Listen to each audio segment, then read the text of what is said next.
Shalom. Shalom. Selamat malam. Selamat malam. 27 tahun yang lalu, saya hampir setiap minggu melayani di mimbar ini. 27 tahun yang lalu. Karena waktu itu saya memang pengurus pemuda di tempat ini. Ke gereja selalu naik sepeda, saat yang lain naik motor.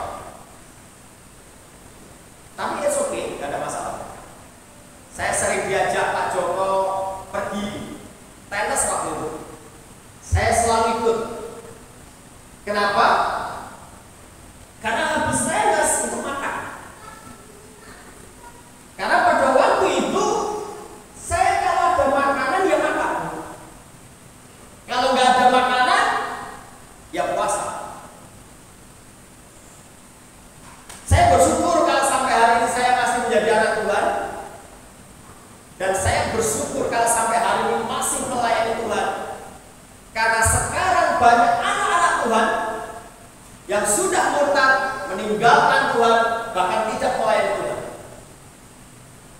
Dan saya bersyukur kalau hari ini saya ada di tempat ini melayani sebagai firman. Itu menurut saya yang tidak pernah saya pikirkan, yang tidak pernah saya mengerti setelah 27 tahun. Tapi prosesnya itu luar biasa ya. Prosesnya itu sangat panjang. Siapa yang bersyukur ada di rumah Tuhan? Siapa yang sangat senang sampai hari ini masih ke rumah Tuhan? Amin. Nah, Bapak Ibu, ada dua kisah menarik di dalam Alkitab yang menurut saya cukup menarik. Kisah Saul dan kisah Daud. Ini orang yang sama-sama dipilih dan diurapi Tuhan. Sama-sama dipilih dan diurapi Tuhan. Yang mengurapinya pun satu orang, Nabi Samuel. Tetapi saudara perhatikan dan saudara pelajari, endingnya ini sangat berbeda. Bagaimana Saul yang dipilih dan diurapi Tuhan akhirnya ditolak Tuhan. Tapi Daud yang dipilih dan diurapi Tuhan menjadi kesukaannya Tuhan. Bahkan Yesus pun dikatakan Son of David, anak Daud. Karena dari Daud menghasilkan Yesus Kristus Tuhan Juru Selamatnya. Kenapa masalahnya? Sama-sama dipilih dan diurapi Tuhan. Saul juga berdosa di hadapan Tuhan. Daud pun berdosa di hadapan Tuhan. Kenapa bisa begitu? Karena Daud dipimpin oleh Roh Tuhan. Pada waktu Daud berdosa, dia bertobat di hadapan Tuhan.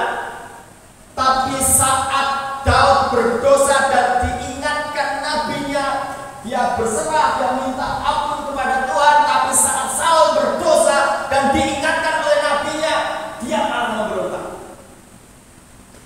Pertanyaannya Bapak Ibu, kenapa bisa begitu juga? Karena memang Daud mencintai proses Tuhan. Bayangkan Saul waktu itu diangkat sebagai raja atas dasar karena dia lebih tinggi, badannya mungkin lebih ganteng, lebih pintar, akhirnya dia dipilih jadi raja. Tetapi lihatlah bagaimana Daud dipilih Tuhan sebagai raja. Prosesnya sangat panjang. Kalau saat ini mungkin Bapak Ibu lagi bekerja, lagi mengembalakan domba, tiba-tiba dipanggil Nabi Samuel, diurapi menjadi raja. Bukan langsung menjadi raja yang mengalahkan Goliat, tapi justru masalah terjadi. Bagaimana dia dikejar-kejar rajanya sendiri selama hampir 11 tahun. Pindah gua sana, pindah gua sini, itu sangat menderita. Bapak Ibu, Daud mencintai proses yang daripada Tuhan. Makanya Daud diangkat oleh Tuhan. Banyak orang Kristen pingin instan. Doa pingin cepat dijawab Tuhan. Pingin berhasil. Baru doa sebentar sudah bosan, sudah males. Saya kalau ketemu sama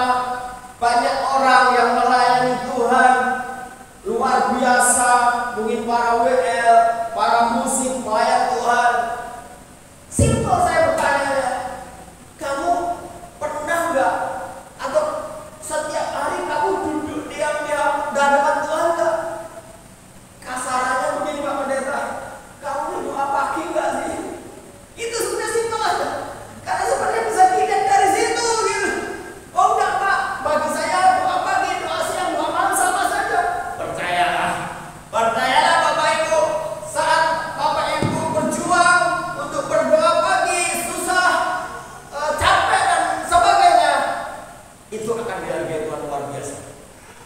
Nah, mari kita buka di dalam kitab Roma 8 ayat 14 Bapak Ibu.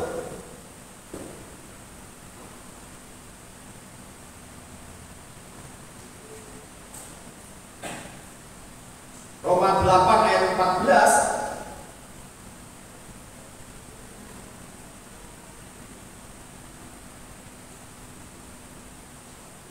Semua orang yang dipimpin Roh Allah adalah anak. Dalam bahasa aslinya, anak Allah ini memakai nama huios, dewasa, bukan nepios, bayi. Bapak Ibu bayangkan, Saul ini juga anak Allah, Daud ini juga anak Allah, saya juga anak Allah, Bapak Ibu juga anak Allah, betul kan? Pertanyaannya, sama-sama anak Allah, sama-sama mungkin dipilih Tuhan, sama-sama diurapi Tuhan. Saya juga diurapi Tuhan, Bapak Ibu juga diurapi Tuhan, Daud dan Saul juga diurapi Tuhan. Tapi kenapa endingnya berbeda? Kenapa ada orang-orang Kristen yang cukup sukses, penuh damai sejahtera, tapi ada anak-anak Tuhan yang hidupnya selalu bermasalah? Kalau bermasalah akhirnya bertobat kembali kepada Tuhan, tidak masalah Bapak Ibu. Masalahnya terus hilang. Besok minggu sudah tidak ke gereja lagi, sudah tidak kelihatan lagi, banyak masalah, capek. Nah, Bapak Ibu, orang yang dewasa, semua orang yang dipimpin Roh Allah adalah anak-anak dewasa di dalam Allah yang sudah akhir balik dewasa di sini. Jadi orang dewasa itu mau dipimpin oleh Roh Kudus. Orang yang dipenuhi Roh Kudus sudah pasti dewasa. Gimana sih Pak maksudnya dipimpin oleh Roh Kudus? Bapak Ibu tahu nggak dipimpin Roh Kudus? Sebenarnya Bapak Ibu menyerahkan hidup kepada Roh Kudus. Pertanyaannya, Bapak Ibu tahu nggak siapa Roh Kudus? Saya mendapat informasi dari hambanya lagi membahas tentang Roh Kudus. Roh Kudus itu salah satu pribadi Bapak Ibu yang jarang disebut, ya kan? Bapak Ibu kalau berdoa kepada siapa? Kepada Tuhan kan? Benar kan? Kepada Roh Kudus. Roh Kudus itu salah satu pribadi, Allah Bapa, Allah Anak, Allah Roh Kudus. Pada waktu Yesus naik ke surga, Roh Kudus turun menyertai kita.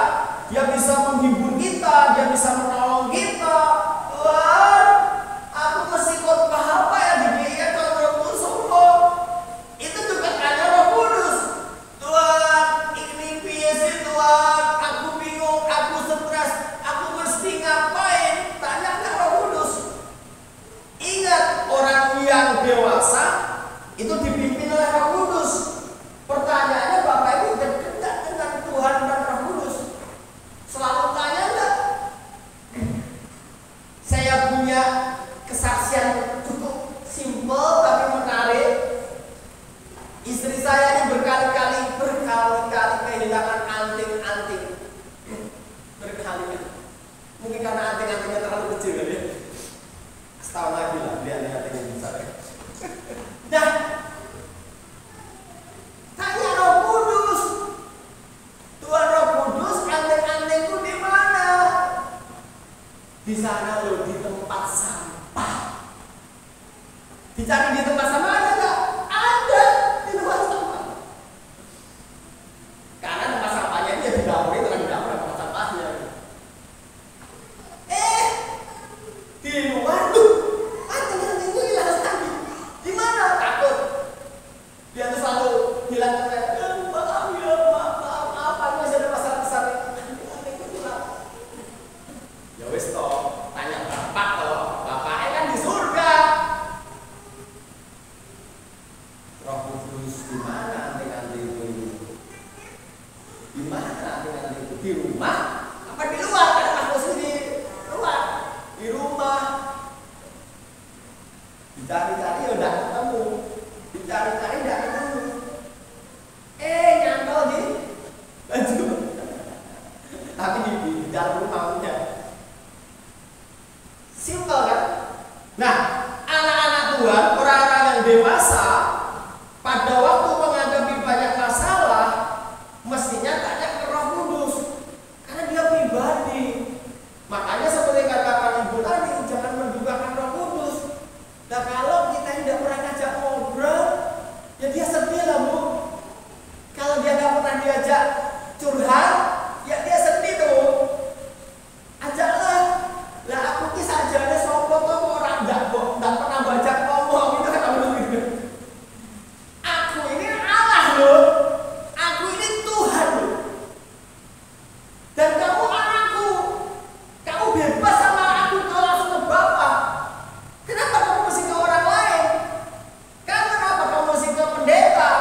Nah, sebagai anak-anak kita mesti harus selalu ngobrol setiap hari.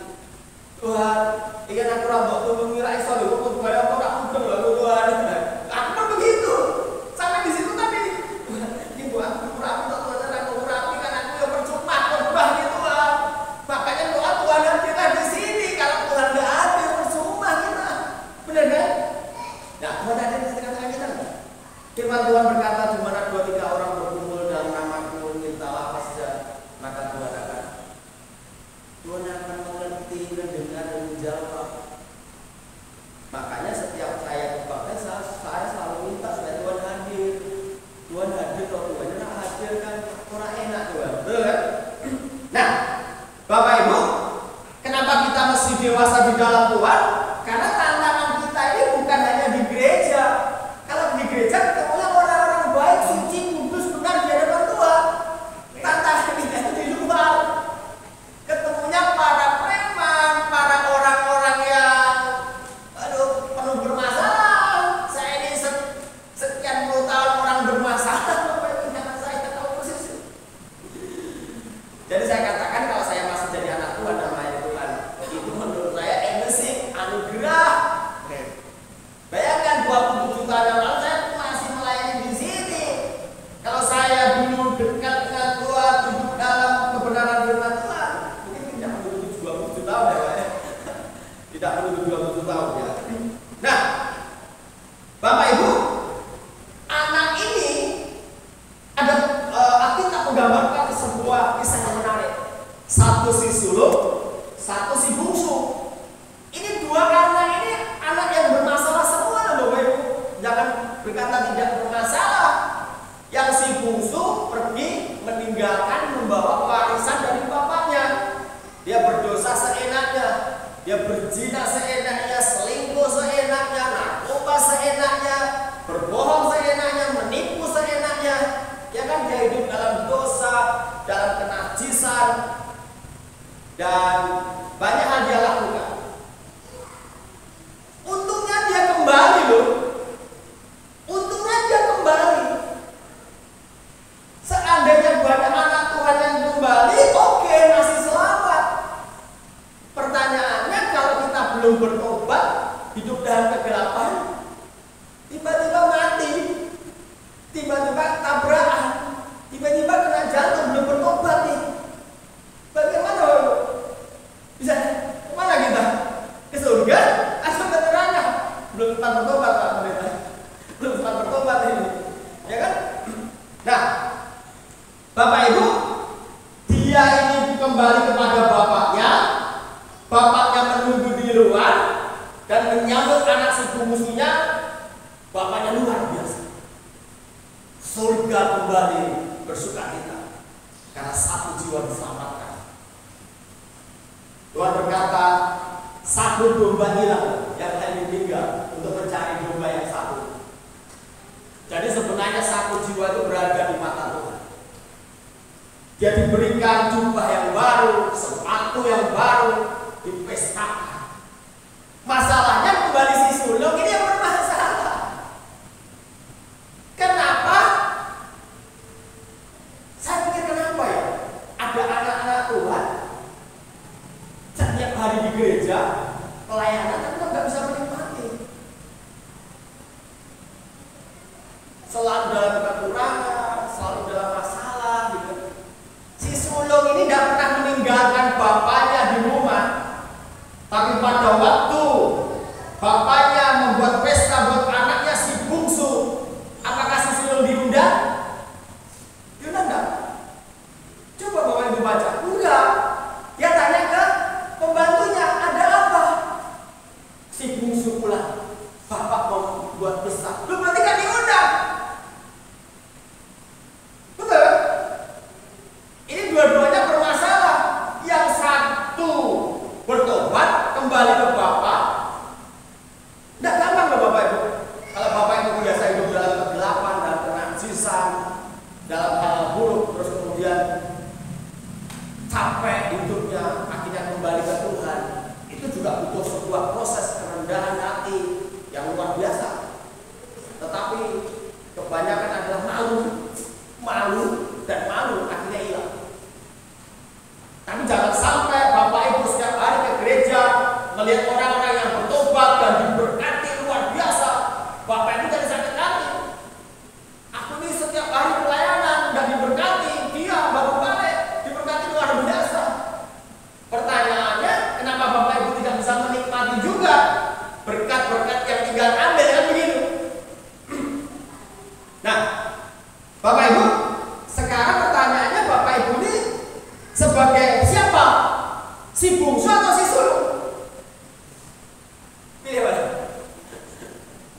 Si sulung Pak, tapi bertobat Pak.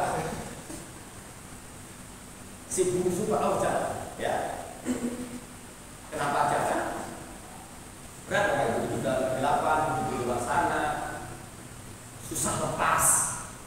Ada loh orang yang punya berzina, ada orang yang punya selingkuh, ada loh. Nggak bisa lepas, nggak bisa lepas. Artinya apa? Lebih baik Bapak Ibu di rumah Tuhan dan menikmati berkat Tuhan. Nah, kembali lagi seperti siapa Bapak Ibu, si bungsu atau si sulung? Dan apakah Bapak Ibu saat ini menikmati sebagai anak-anak Tuhan? Oh, aku menikmati. Ingat Bapak Ibu, kita ini punya terah kerajaan surga. Kemarin habis lebaran kan saling kumpul terah ini, tak lihat statusnya teman-teman, terah ini. Bapak Ibu, kita ini terah kerajaan surga. Kita ini anak-anaknya Tuhan. Jangan malu-maluin Bapak Ibu. Jangan kayak orang gak punya Tuhan. Jangan hidupnya, waduh, saya nggak pernah menyebut Kristen atau apa, enggak, sama aja. Tapi anak-anak Tuhan. Jangan sampai kita ini anak-anak Tuhan hidupnya orang Semarang bilang bullshit. Karena saya bilang, gini, bullshit. Jangan sampai Bapak Ibu dicap sebagai anak-anak kerajaan surga, tapi hidupnya mengerikan, hidup dalam dosa, kenajisan, hidup dalam hal-hal buruk. Itu capek Bapak Ibu, itu capek sekali. Lebih baik mulai malam hari ini tuntaskan semuanya, hidup sebagai anak-anak Tuhan, hidup sebagai anak-anak terang. Gimana caranya Pak? Tanya Roh Kudus. Termasuk kalau Bapak Ibu mau berdosa, tanya Roh Kudus. Roh Kudus apa? Dosa itu, lu tanya aja. Kita ini kan masih anak-anak, masih anaknya begitu. Tanya saja. Saya sering tanya, kalau saya menghadapi masalah berat, ya toh Tuhan Roh Kudus ini ambil tolongnya, terus tak mungkin. Pernah kan yang seperti itu? Tidak mungkin. Tapi kita sebagai anak Tuhan, kita dikasih privilege langsung ke Tuhan. Amin. Nah, yang kedua, tadi kenapa kita perlu dipimpin oleh Roh Kudus? Karena memang status kita ini anak Allah. Kalau Anda tidak pernah mau dipimpin oleh Roh Kudus, berarti atau Anda anak siapa? Betul kan? Nah, yang kedua, kenapa kita perlu dipimpin oleh Roh Kudus? Ayat yang ke 15. Sebab kamu tidak menerima roh perbudakan yang membuat kamu menjadi takut lagi, tapi kamu telah menerima roh yang menjadikan kamu anak Allah. Oleh roh itu kita berseru, ya Aba, ya Bapa. Nah, Bapak Ibu, terkadang dalam hidup ini ngeri-ngeri sedap ya, mengerikan juga, kita kadang bingung juga. Masalah terus berdatangan, masalah kok terus bergantian, yang membuat kita kadang takut, membuat kita khawatir. Kita punya masalah dalam keuangan. Saya punya teman yang berusaha merintis dari nol sampai kaya raya. Suatu hari uangnya 3 miliar dilarikan oleh salesnya. Dia bisnis sepatu, akhirnya padahal sepatunya ambil dari pabrik. Hampir setiap hari dia ditagih, mau dibunuh dan sebagainya. Jadi bayangkan, sampai hari ini harus kontrak dan sebagainya. Karena dia nggak punya uang lagi untuk mengganti apa lagi. Saya punya teman juga betul-betul mengalami krisis keuangan yang sangat mengerikan, sampai harus punya utang ratusan juta, mobil nggak ada, rumah nggak ada, sekolah belum terbayarkan. Gimana Bapak Ibu? Stres. Apa yang harus dilakukan? Nggak ngerti. Tapi Tuhan mengatakan jangan takut, jangan khawatir, karena pencobaan yang kamu alami tidak melebihi kekuatanmu. Dan rancangan Tuhan bukan rancangan kecelakaan, tapi rancangan yang mendatangkan damai sejahtera. Nah, pada waktu kita dipenuhi Roh Kudus, Pak, jangan takut, jangan khawatir.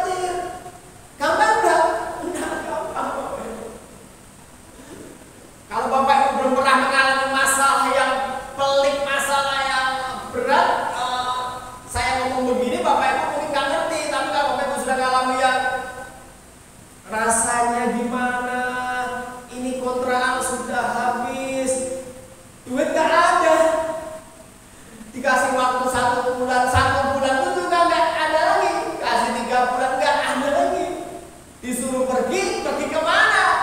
Gimana Bapak? Misalkan seperti itu kan? Betul gak? Anak dikeluarin dari rumah, dibesarin, disekolahin, pergi lagi, murtad lagi. Gimana Bapak? Bisa nggak Bapak Ibu berpikir? Bapak Ibu bisa tidur? Bisa nggak? Nggak bisa. Tapi firman Tuhan berkata jangan khawatir. Apakah saya juga sering alami seperti itu? Sama Bapak Ibu, saya ini bukan malaikat. Saya ini juga manusia. Tapi melalui berbagai macam proses, kita mesti harus terus naik dan bukan turun, ambil hilang. Masalah masih ada, masalah belum selesai, hutang belum selesai, masalah sakit penyakit. Teman saya ini akhirnya suaminya kena jantung juga, ya kan? Ini belum lunas, cari kontrak bingung, suaminya kena jantung. Tambah dong. Sekolah anakku piye? Kan gitu kan? Nah, Bapak Ibu, percayalah kalau masalah itu datang, ingat, masih ada Tuhan. Masih ada Tuhan. Oke kan? Nah, Bapak Ibu, Tuhan selalu punya plan A, plan B, plan C, plan D. Saya sampai hari ini bingung. Kok saya ada di sini ya? Apakah waktu saya jadi dulu ketua youth, saya pernah berdoa bahwa saya akan berdiri di mimbar ini. Saya berdoa Bapak Ibu. Sekali waktu saya akan khotbah di mimbar itu setelah 27 tahun. Kenapa? Si bungsu balik. Setelah 27 tahun. Nah, pertanyaannya sekarang di belakang banyak anak muda yang sudah berusia. Berapa lama Anda mengikut Tuhan? Apa yang sudah saudara dapatkan dari Tuhan? Kalau pertanyaannya, jangan tanya apa yang sudah Tuhan berikan. Apa yang sudah berikan itu ada berat. Artinya saudara ini menikmati apa? Kalau saudara masih menikmati segala ketakutan, kekhawatiran, coba deh koreksi deh. Saya ngomong begini karena saya ngalami loh. Kenapa saya takut? Kenapa saya khawatir? Kenapa? Gak pernah jujur diam di kaki Tuhan. Mungkin hampir 2-3 tahun terakhir ini bisa dikatakan saya melepaskan ya pelayanannya, bukan pelayanan di gereja. Kenapa? Saya ke gereja pelayanan kami bisa jalan terus, dan itu tidak pernah, aku tidak pernah khawatir. Pelayanan, kebaktian, pelayanan, sekutuan, dosa nggak ada rasa takut sama sekali. Akhirnya bapakku nggak ada masalah, takut khawatir, doa nggak bisa, karena dosanya belum dilepaskan. Kalau Bapak Ibu saat ini sedang berdosa di hadapan Tuhan, coba doa bisa nggak? Memuji Tuhan bisa nggak? Rasanya kalau yang gereja itu malas aja, ya kan? Rasanya kayak karena nggak enak sama Pak Pendeta gitu. Nah, tanya Roh Kudus Bapak Ibu. Kalau Bapak Ibu lagi menghadapi masalah, Tuhan tolong aku, Tuhan lagi piye, Tuhan ada rahmat tolongnya aku terus piye, Tuhan sesak dada Tuhan. Tolongin aku Tuhan, karena percaya Tuhan akan menolong kita, dan apa yang kita katakan di dalam nama Tuhan Yesus pasti jadi. Setiap hari saya mengatakan Mazmur 23, Tuhan adalah gembalaku, takkan kekurangan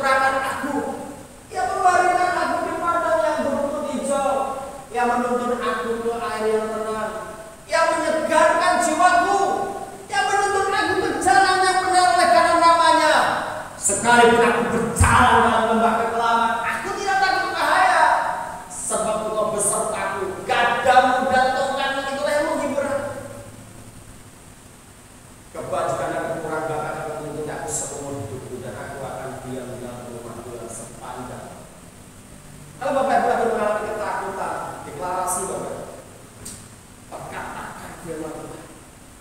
Perkatakan. Kalau saudara lagi takut, mungkin anak saudara lagi pergi luar kota, atau nggak tahu saudara takut akan terjadi apa-apa dengan anak-anak.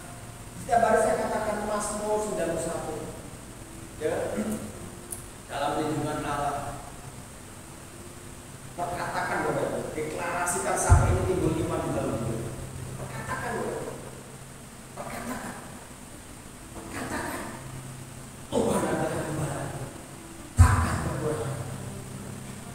Lihat, Mazmur 91 perkatakan. Pernah di dalam Ulangan 28 perkatakan. Bahkan diberkati buat pakulmu, pekerjaanmu, bisnismu, apa yang kau kerjakan, Tuhan akan berkuasa. Aku jadi kepala dan bukan ekor. Aku akan terus naik dan bukan turun. Aku perkatakan di dalam nama Tuhan Yesus, langit-langit terbuka, pintu-pintu gerbang terbuka. Terbuka. Yang tidak pernah kita pikirkan Tuhan sediakan. Terkadang yang tidak pernah timbul dalam hati pun Tuhan sediakan. Tadi sore saya timbul bersama Pak Joko, saya katakan juga, aduh, apa yang tidak pernah di batin pun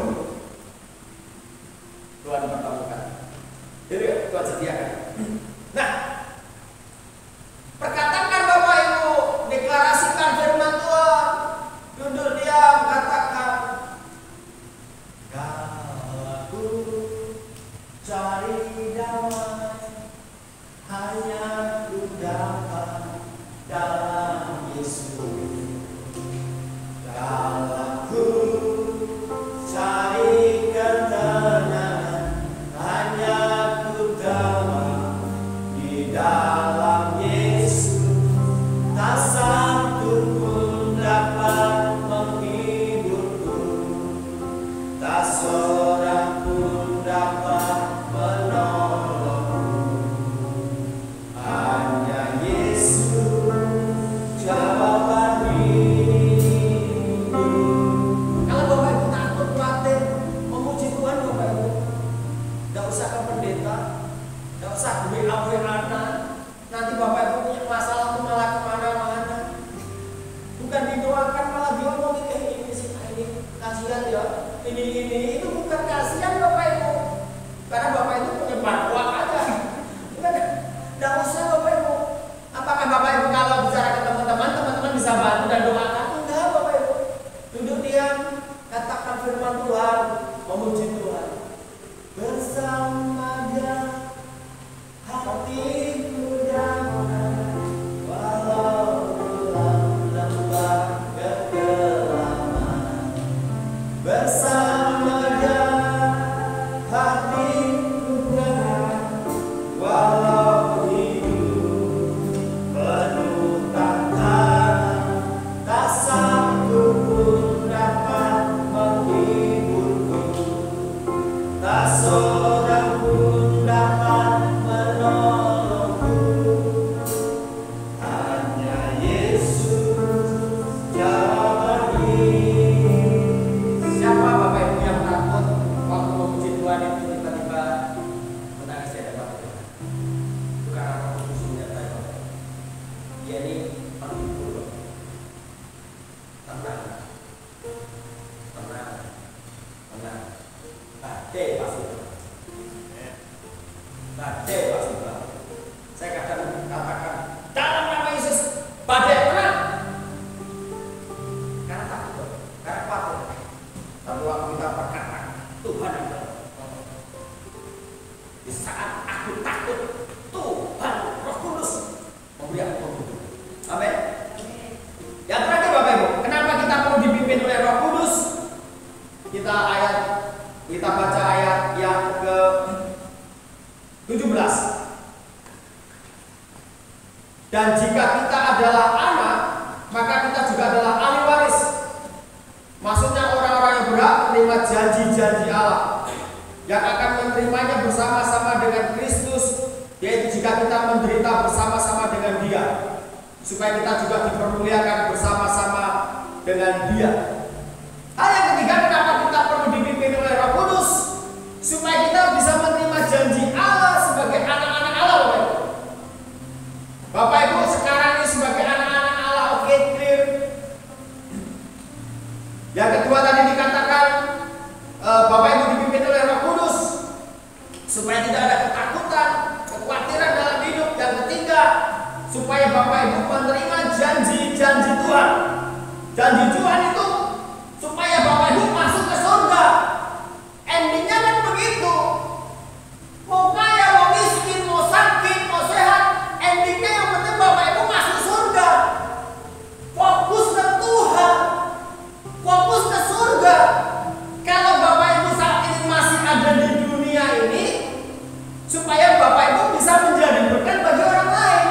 Tapi fokusnya ke surga Bapak Ibu, fokusnya ke Tuhan.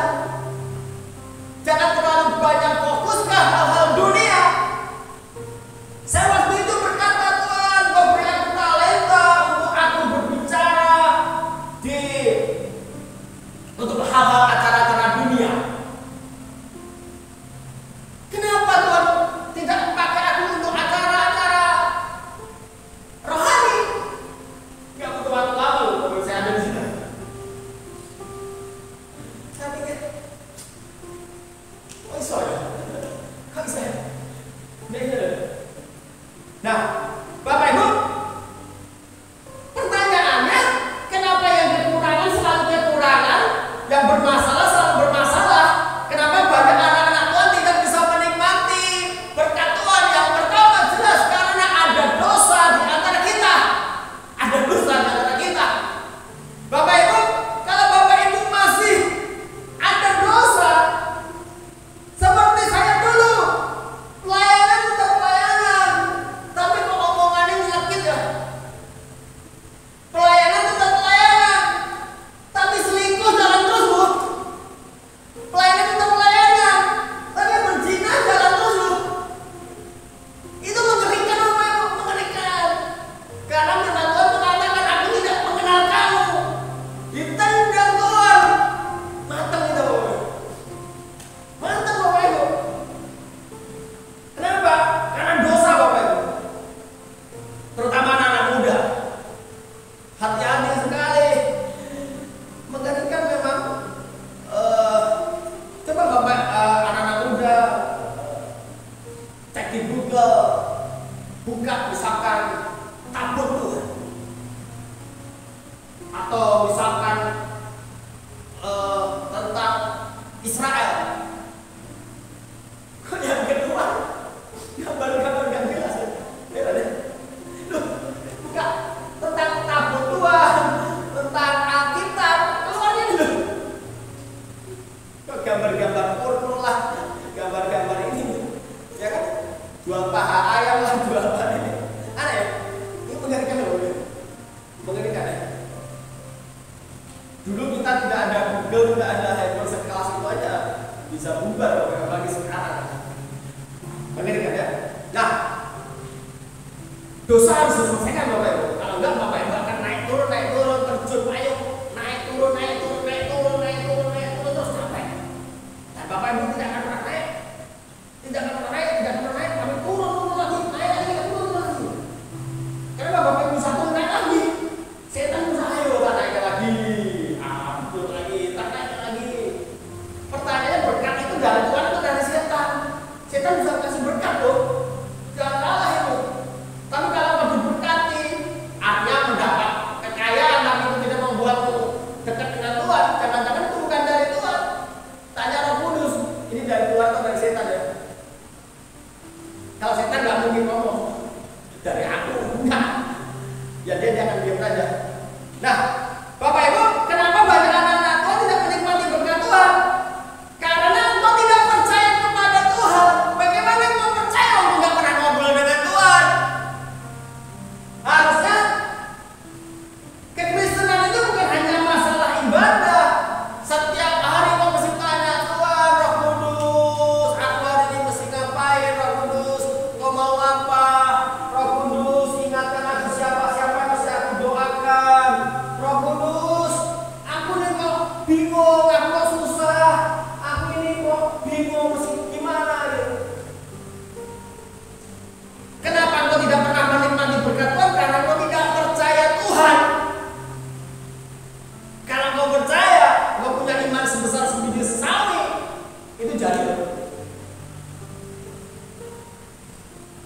Saya baru 2 hari yang lalu, Tuhan, kadang bingung juga. Aku masih melayani sana hari gimana Tuhan? Aku ini kepala keluarga Tuhan, ya anak yang kuliah Tuhan. Ada hal yang tidak mungkin aku sendiri begitu. Sampai. Oke. Kadang Tuhan ngomong begini, masih perlu tanda lagi, tak kasih lagi. Masih perlu tanda lagi, tak kasih lagi. Masih nggak percaya lagi, mungkin juga nggak kena. Pertanyaannya kalau Bapak Ibu tidak pernah menikmati berkat Tuhan, atau Bapak Ibu kemana? Jangan-jangan dolan Bapak Ibu kurang jauh. Bapak Ibu mungkin tidurnya miring. Tapi kalau Bapak Ibu, gila Tuhan luar biasa, Tuhan keren banget. Nah itu Bapak Ibu masih menikmati. Kalau orang-orang menikmati berkat Tuhan pasti bisa ngomong gitu. Gila Tuhan. Wah, thank you Tuhan. Makasih Tuhan. Tapi kalau Bapak Ibu tidak pernah bisa mengatakan begitu, jangan-jangan Bapak Ibu tidak pernah menikmati Tuhan. Tidak pernah menikmati Tuhan, sangat berbahaya. Nah yang ketiga, kenapa kita tidak diberkati Tuhan? Yaitu tadi, karena tidak pernah ngobrol dengan Tuhan. Cobalah sekali waktu kita mulai ngobrol dengan Tuhan. Jadi Bapak Ibu saat engkau hidup dalam kekudusan, membenci dosa, kenajisan, engkau mulai dekat dengan Tuhan, lihat. One day, touch the heaven. Suddenly, tiba-tiba datang. Tiba-tiba datang. Tiba-tiba divine connection terjadi.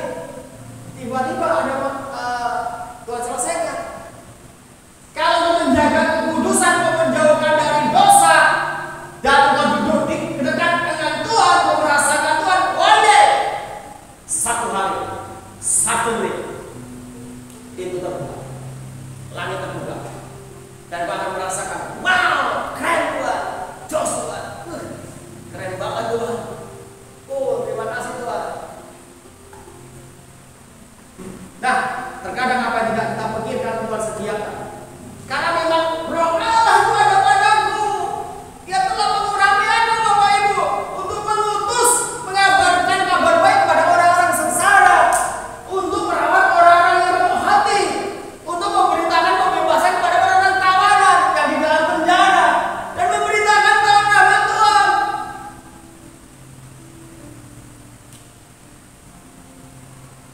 Saya percaya ada Roh Kudus di tengah-tengah. Amin. Mari kita berdiri Bapak Ibu. Mari kita berdiri. Kita pujikan pujian. Penuhi Bapak Ibu.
Lagu-lagu penyembahan. Besar anugerah-Mu, berlimpah kasih-Mu, Tuhan.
makan dengan sampai kenyang. Apakah ada yang mustahil bagi Tuhan, Bapak Ibu? Lihatlah janda di Sarfat, hanya dengan modal gandum yang kecil, minyak yang sedikit, utang-utangnya lunas, Bapak Ibu. Apakah itu ada yang mustahil bagi Tuhan? Saya tidak tahu apa yang jadi masalah Bapak Ibu, tapi apakah ada yang mustahil bagi Tuhan? Tidak ada, Bapak Ibu. Bapak Ibu tinggal teriak, Tuhan, tolongin aku, Tuhan, aku butuh Engkau, Tuhan. Tuhan pasti akan datang. Dan Tuhan akan pulihkan hidupmu, sembuhkan hidupmu. Engkau tidak akan jatuh dalam dosa lagi. Engkau hidup dalam kekudusan, mujizat Tuhan terjadi. Percaya, Bapak Ibu?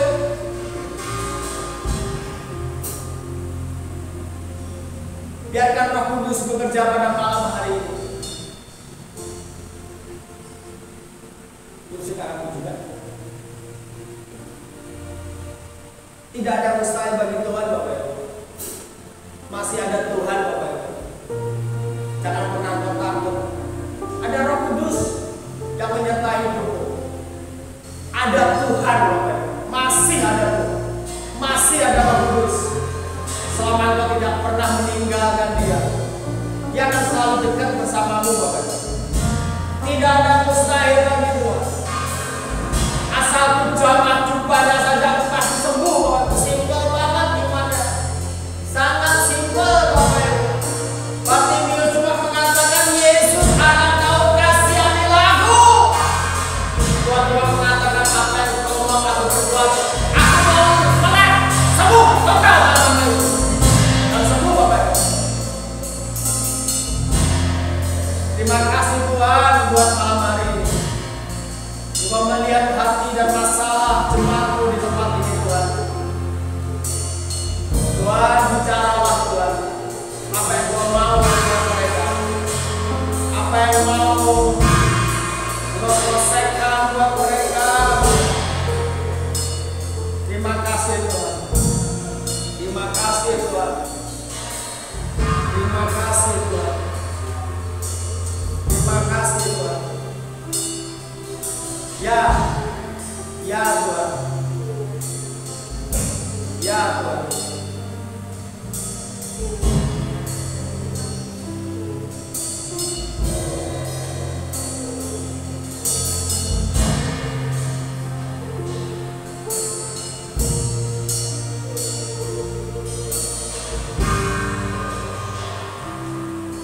Apakah ada yang ingin mengalami pertobatan Tuhan? Kamu tak satu dua orang aja. Apakah ada?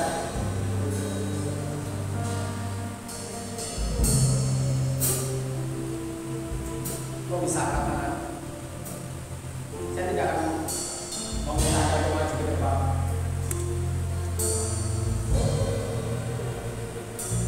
Cuma Tuhan katakan bertobat, bertobat, dan bertobat. Hanya Engkau dan Tuhan yang tahu. Tapi kalau Tuhan mengatakan bertobatlah, bertobatlah. Tuhan itu mengasihi, Tuhan menunggu sampai sejauh ini. Tuhan masih menunggu. Dalam Engkau bertobat, Kau selesaikan dengan Tuhan, Tuhan akan sembuhkan. Terima kasih Tuhan. Terima kasih Tuhan. Terima kasih Tuhan. Semuanya sungguh amat baik. Roh Kudus, Roh Kudus, kami butuh Engkau. Kami butuh Engkau. Jamah hidup kami, supaya hidup kami lebih baik, lebih sempurna dan lebih kudus lagi. Terima kasih Tuhan. Dalam nama Tuhan Yesus, kita sama-sama katakan amin.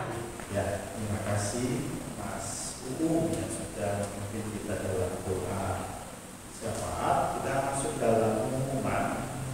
Pertama-tama saya sampaikan terima kasih banyak untuk pelayanan Pak Stefanus Daryadi, dan malam ini menjadi berkat bagi jemaat Condongkusumo. Saya berharap ke depan bisa lebih lagi melayani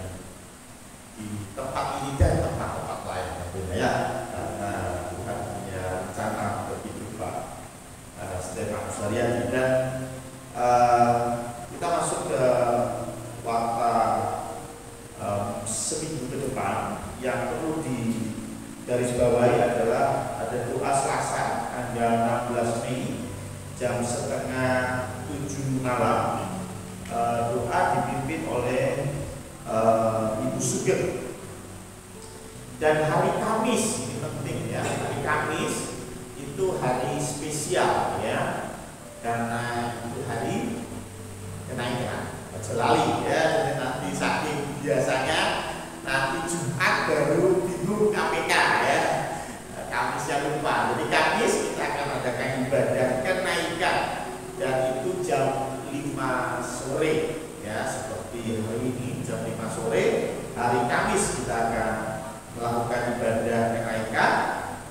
Setelah itu setiap hari sampai 10 hari ke depan itu ada namanya pekan doa Pentakosta ya. Ya saya tahu Pak Alvin sudah begini-begini ya, pusing Bapak ya. Jadi setiap hari ya, aduh kacau ya. Semangat ya. Jadi setiap hari kita akan adakan doa Pentakosta ya, karena Salmas ini memang Pentakosta gitu ya. Jadi kita adakan doa 10 hari jam setengah 7 setiap harinya ya. Jadi Jumat, Sabtu, kalau Minggu ibadah raya biasa, Senin sampai Sabtu ya. Di warta jemaat sudah ditulis petugasnya, temanya dan lain sebagainya, ada di warta jemaat ya. Dan saya mengajak yang Bapak Ibu yang masih kuat, masih oke, kita bisa ikut puasa ya. Jadi doa puasa ya. Nanti setelah PDP kita akan buka bareng ya, buka bersama ya. Itu untuk kita bisa menikmati berkat Tuhan ya. Ini untuk PDP. Dan kemudian untuk ibadah Ibu seperti biasa Bapak Ibu masih ada ibadah sore juga. Jadi silakan yang bisa pagi-pagi, yang bisa sore, seperti hari ini boleh ibadah sore. Hari Sabtu tanggal 20 Mei jam 3 sore ada JKK untuk usia 3 sampai 8 tahun. Ujian Ibu Lisa, firman Tuhan Ibu Sugeng. Sedangkan untuk usia 9 sampai 11 tahun ujian Ibu Wiji dan firman Tuhan Saudari Ina. Dari sini ya, Ina Nuraini ya. Kemudian untuk laporan keuangan saldo kas pembangunan 25.733.375 rupiah. Persepuluhan sampai dengan 7 Mei 4.495.000. Adapun anggaran untuk CA50 masih ada defisit sebesar 17.211.000 rupiah. Bapak Ibu yang mau berpartisipasi, ada amplop di depan untuk memberikan persembahan bagi Jumat Agung sampai dengan Pentakosta. Saya kira itu. Dan untuk warta khusus ya masih sama, PAUD dibuka. Jadi Bapak Ibu yang punya anak, punya cucu yang mau disertakan PAUD, kalau males baca bisa tanya langsung sama Ibu Kepala Sekolah ya. Sini ada ya, jadi semangat ya. Ya, untuk berikutnya juga yang tidak kalah penting, kayaknya udah gak perlu nih, karena dibatasi 5 orang ya. Dan kayaknya berarti sudah dapat 5 orang ya, kalau saya bacain juga ya. Poin ketiga sudah saya tadi singgung. Saya kira itu untuk pengumuman pada sore malam hari ini, dan kita akan tutup di dalam doa berkat. Dan saya minta untuk pujian bisa mempersiapkan diri. Mari kita bagi berdiri, kita akan tutup dalam doa.